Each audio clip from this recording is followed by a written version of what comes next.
Alright, I'm not even sure what this product is called, but it's a very cool robot that runs on solar power. And I have my little expert here because I don't speak Chinese. And maybe she can help with the instructions. But anyway, she's going to start opening this up and we'll see what it's like on the inside.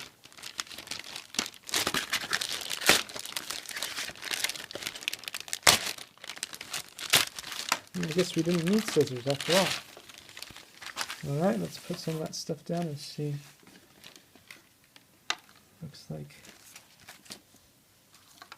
got some interesting looking parts in there. And this is probably like a boat bit, and then you've got a propeller here. And some legs for the robot. I don't know. But we will find out. Let's see if the instructions have anything in English in there. Looks like there may be some English in there, which is a good turn of events. I guess we will be okay with it.